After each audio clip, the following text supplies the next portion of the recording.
So we're going to talk about the three possibilities first.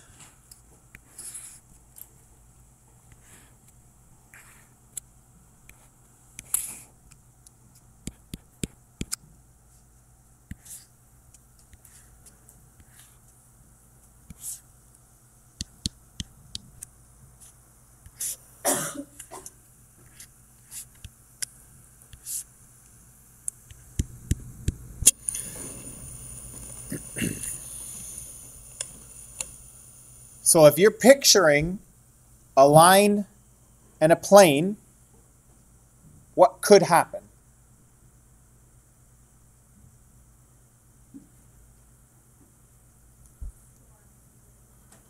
The line could be right on the plane, so that would look like that. In this case, our solution is a line. Now so there's infinite points, but it's a little bit different from when we were considering two lines, or when we were considering two lines in two space or in three space, okay? Where we say there's an infinite solutions and it's just the same line kind of thing. But in this case, because there are parts of the plane that aren't the solution, we still will talk about a solution. So there's infinite solutions, infinite points in a way, that are the solution to this system between a line and a plane, but we will still state a solution. It'll be the equation of a line. We'll see that down the road. What else could happen? What would that look like? Yeah, now it doesn't have to be a normal, so it could be any point where they cross. So there's one solution. The line passes through the plane or crosses through the plane.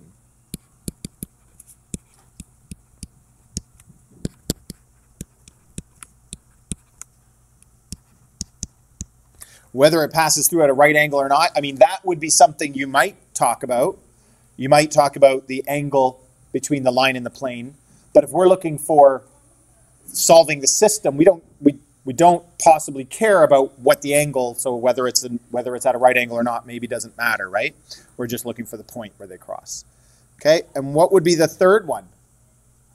There's three.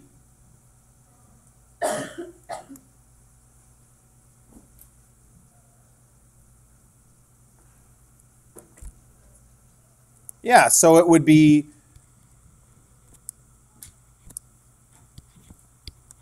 like that. So there's no solution.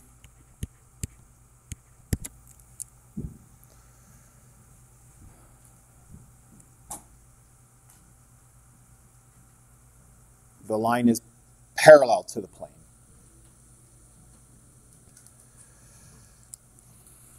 So in this case, the line is in the plane. In this case, the line is parallel to the plane. Now, as I said, it turns out this is actually a really simple process. You might think it would be harder working with a plane than working with two lines, because planes are more complex. But it turns out there's a very easy way to solve. So we want the parametric form.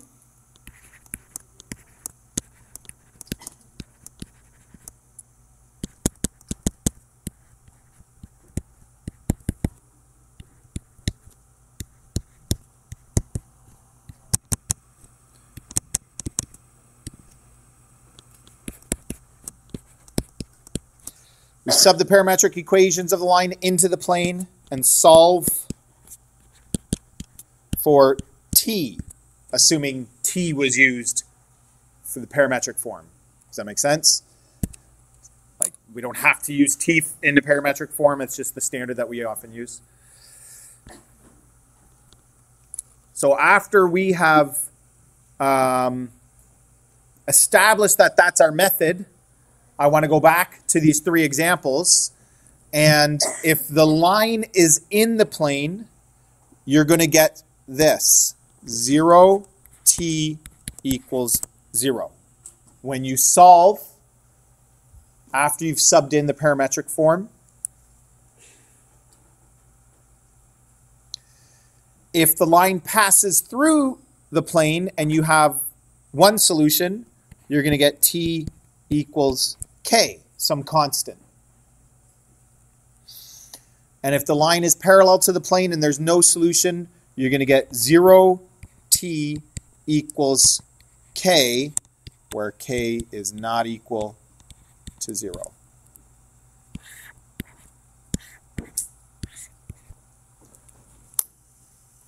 So if you were solving a system of a line in a plane and you didn't have parametric form, you'd go get parametric form. That's what we want. Okay, there's not a different way of doing it. I mean, maybe there are different ways of doing it, but we don't want different ways of doing it. This way is super easy.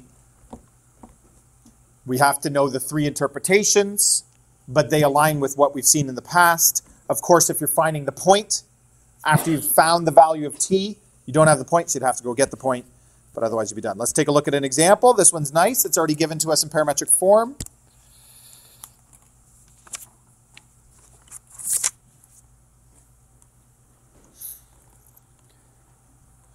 Hopefully you don't mix up which one's the line and which one's the plane. And all we do is take the plane and 9x, but x is given over here. So 9 times 5 plus 2t plus 13y, but y is given over here. So negative 5 minus 5t minus 2z, z's over here, 2 plus 3t minus 29 equals 0. Solve for t.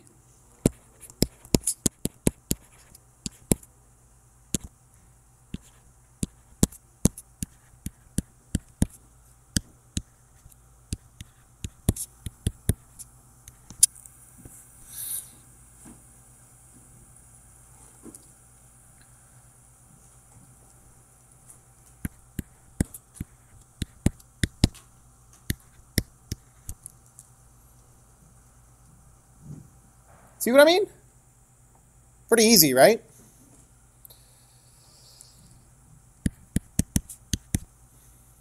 So I've got my value of t. I'm going to interpret it.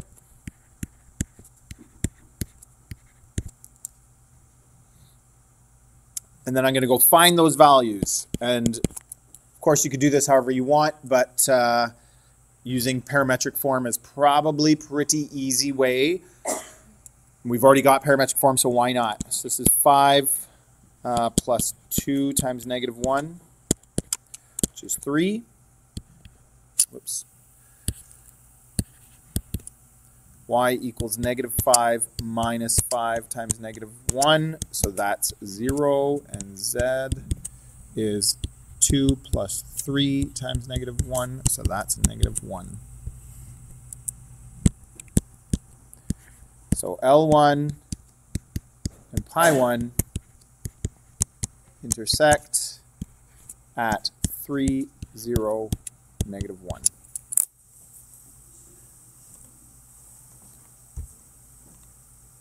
Any questions?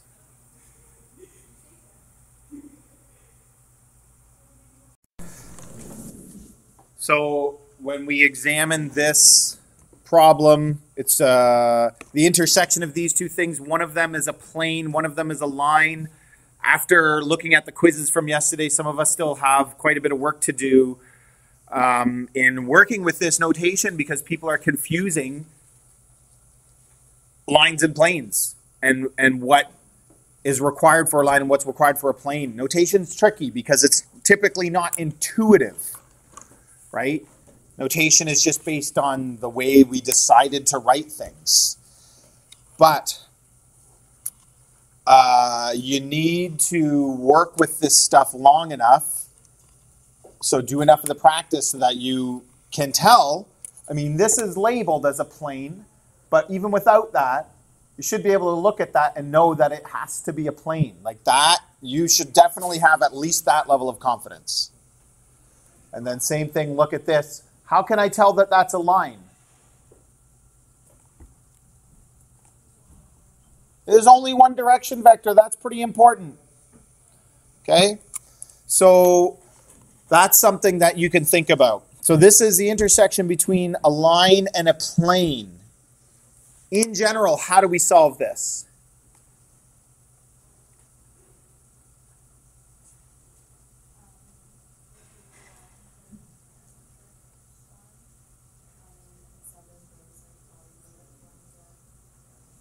Okay, good. So if there's, and I said this yesterday, there's no other trick. If you don't have parametric form of a line, you put it in parametric form of a line. You don't do it a different way if you have a different form. Okay, this is how we do it. We're going to do this, yes. Whoops. Yeah. And then write it out, and then you just continue like we did yesterday. So go ahead and get that started.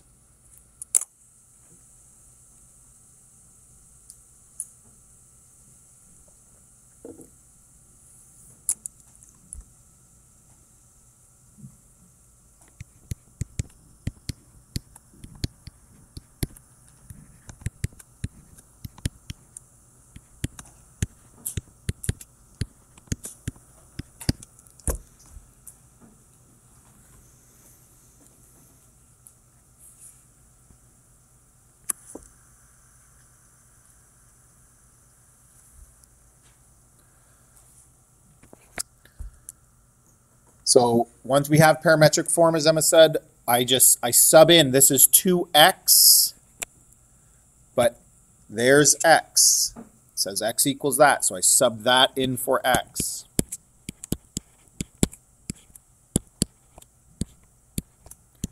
Sub in for y. Sub in for z.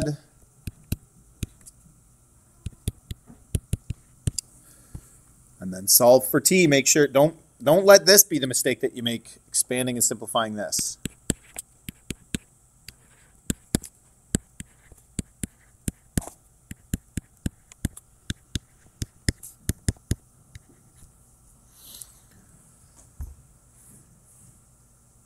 (18t minus 6t minus 12t is 0t).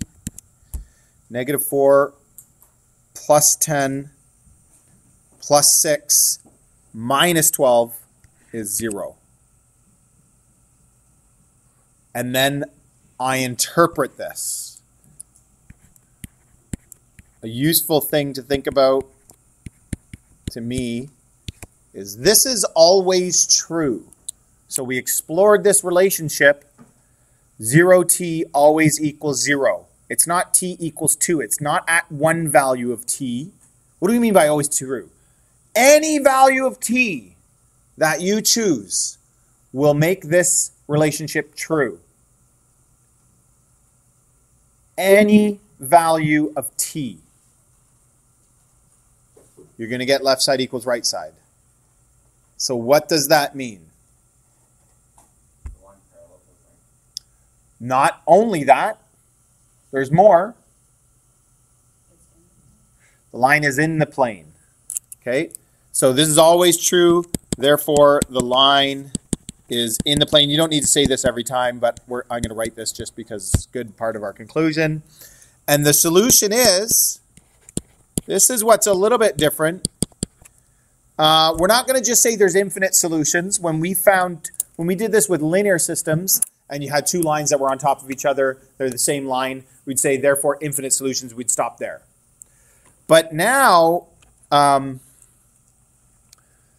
when it's a line in a plane, we still kind of think of it as having a solution, and the solution is the line. Because there's all different parts of the plane that are not the solution. The solution is where they overlap, which is where the line is. So I'm just going to write the equation of the line, and then we're done. Plus t 9 to negative 3. Okay?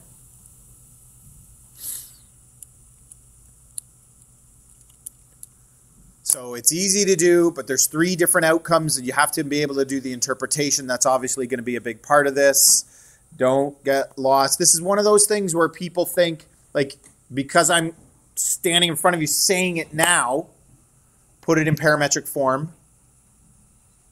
If you don't practice, people think they're just going to know that. And you've had this before. Then you get to the test and you're like, oh, shoot, I actually forget what to do. There's so many things that happen, you forget some of them. So make sure you practice the 4 that you were given and that you've done them. And then after you've done it a few times, you'll remember.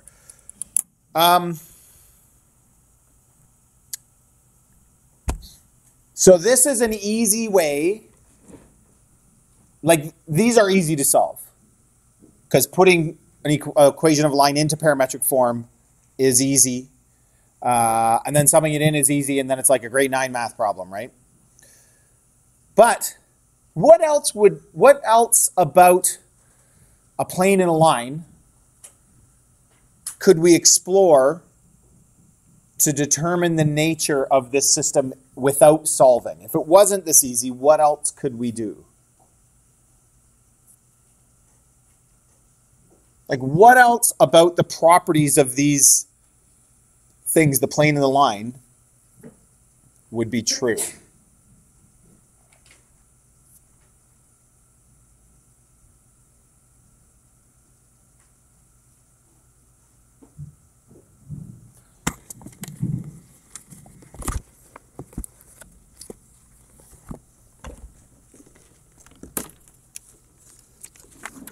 Here's my plane. Okay, this is the plane from the question.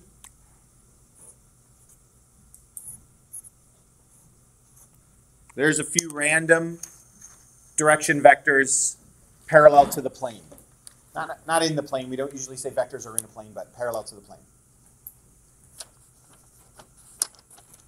Would any of these have a relationship with our line? Not necessarily, right? That's the trick. Maybe our line does this.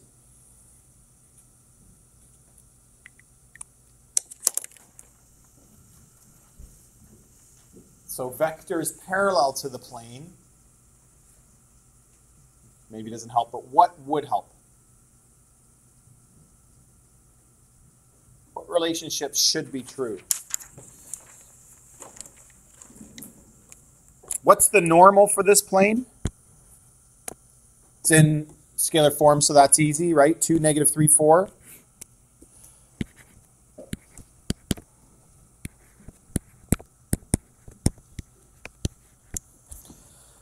Direction, we're given a direction vector for the line. It was 9, 2, -3. What should be the relationship between these two things?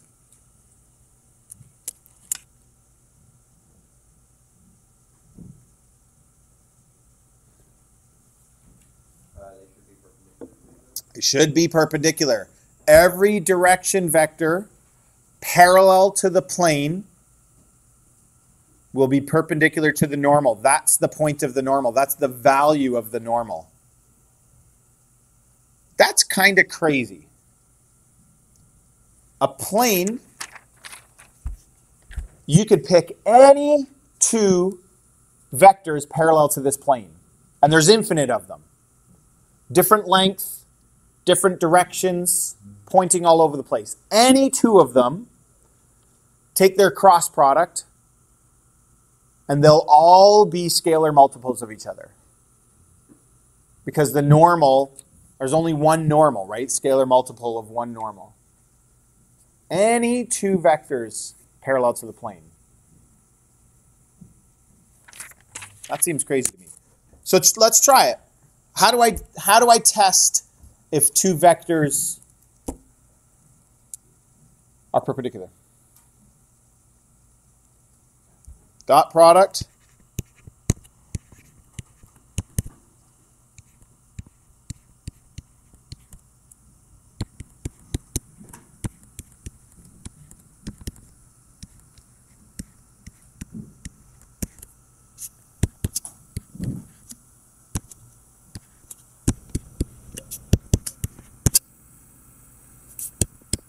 better work out.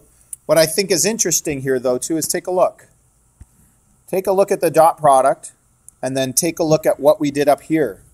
So 2 times 9, 2 times 9, negative 3 times 2, negative 3 times 2, 4 times negative 3, 4 times negative 3.